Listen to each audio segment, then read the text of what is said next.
Hello, I am with Abbey Wright-Geddes, and she is the Senior Volunteer Recruitment Specialist with Red Cross, Michigan region, and she's going to share a little bit about what she does at Red Cross. Good morning or good afternoon. Good afternoon. I'm excited to be here. We're excited to have you. I'm just glad this finally worked for us.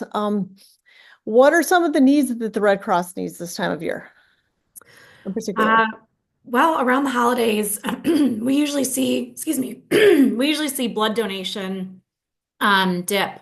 So everybody is super busy with holiday shopping and cooking, and they kind of forget about their regularly scheduled blood donation. So we're always encouraging folks to go and donate blood. If you're out running errands, you can always stop by our fixed site. Which is our blood donation site on Saginaw here in Lansing. We also always need volunteers.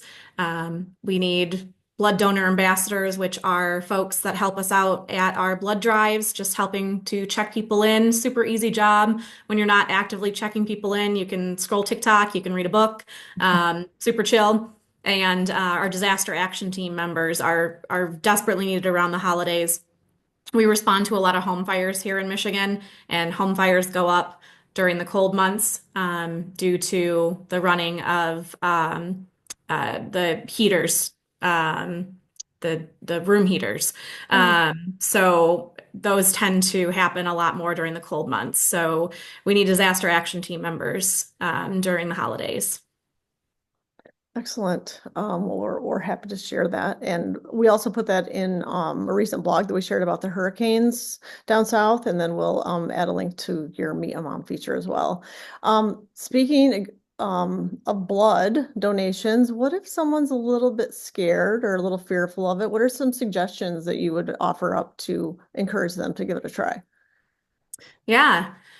Um, so our blood donation process is super safe. If you have never donated blood before, you show up, you go through a couple of pre-screening questions.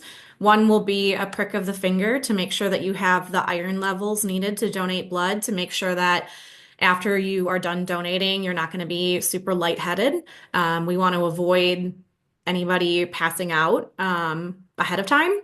When you donate blood, a lot of people don't do well with the sight of blood. So you're laying on a table and you're generally looking straight up and you don't see anything. So unless you're looking around, you're not going to see anything that's happening. Your arm is laying next to you on the table and everything is dipping below the table. So unless you're like actively looking around, you're not going to see what's going on. You can bring your headphones with you. You can bring your phone. The last time I donated blood, I had my phone in one hand and I was able to like watch a video. Bring your AirPods, bring your headphones, bring whatever you need to be comfortable. We have blankets. We have people that can stand with you. I will come with you if you want to. But one thing to think about if you're scared is think about the person that's receiving the blood. Think about how scared that person is. I would gather that they're probably more scared than you are, and they need that blood. One blood donation can save up to 3 lives.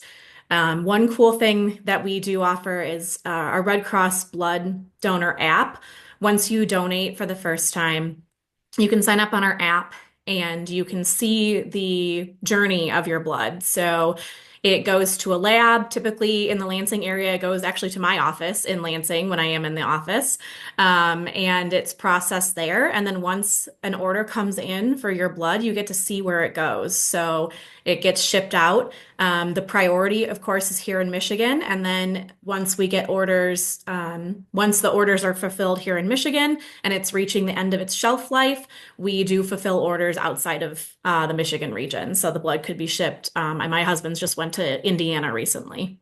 Oh, wow, that's pretty interesting. Very cool. Thank you for that Yeah. explanation. Other than I was astonished also, like all the other stuff that the Red Cross does. Can you maybe share a few other things that the Red Cross offers, both on a local and a national level? Yeah. That's when I'm out recruiting volunteers. People are very curious and interested to know everything that we do. People will walk by my table at an event and say, "Oh, I already donated blood," and or "Oh, I can't donate blood." And there's so many other ways that you can get involved. So I mentioned that you can work at our blood drives as a volunteer. Our disaster action team responders who respond to home fires here in Michigan. One fun fact about our disaster action team responders, up north, if you are in like Mackinac County, if the Mackinac Bridge is shut down for any reason, we are mandated to open a shelter on either side of the bridge for people who can't get home. Oh, We have to just have that as an option for people. Um, of course, we send out folks to national disasters. The Michigan region is one of the regions that send the most people from an unaffected region to national disasters. So, very proud to be part of that region. We also have a department that is our service to the armed forces and international services department. So, we provide emergency messaging to deployed military members. So, if there's an emergency here at home, we have volunteers that man an emergency communications messaging system. I guess I don't know all the intricacies, but if something happens, we can get a message to that deployed member and get them home quickly if something happens. We have our international services program. So, refugees that are here in Michigan, if they are separated from a family member due to a natural disaster or war, we have volunteers that work to reunite them. Um, and then, of course, I mean, a lot of people know about our training services, so CPR, first aid classes, things like that.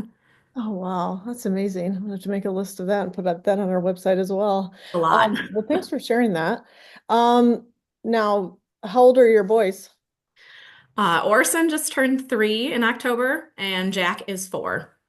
Oh, that's fun. Christmas is going to be, you Yeah. guys celebrate Christmas? Yes, we Yeah, do. I Yep, they are do. all about it. And do they have a favorite treat or cookie this time of year? Anything. Same. They have quite the sweet tooth. That's okay. Some of us never outgrow it. Yeah, right? I never did. Um, do you have any plans for over the holidays? Still kind of solidifying everything. It's all Okay. up in the air. A lot of our family's from the Metro Detroit Okay. area, so I think we're going to be doing a lot of trips down that way. But I think Christmas morning at home, watching the boys open their gifts, and then heading home, which is in the Metro Detroit area. We went to, for the first time, the holiday nights in the city. What is that? The Silver Bells? Oh, you did? Did you Went to that enjoy for the it? first time this year. That was amazing. That was awesome. What Yeah, did they we think of usually the watch it red on TV. lights? Amazing. Yeah, that was so fun. Well, I Yeah, appreciate your time today. It's always nice to be able to talk to the moms we feature and also, I know you're busy and everyone's busy and it's a busy time of yeah, year, but I think sometimes like hearing a voice and a face and hearing the story in a conversation sometimes is well, it's a little more fun and we get to meet more people. So I appreciate yeah. your time. Hope you have a lovely holiday and Thank you. I hope your boys get all the treats and the sweet. Sure they will. Okay.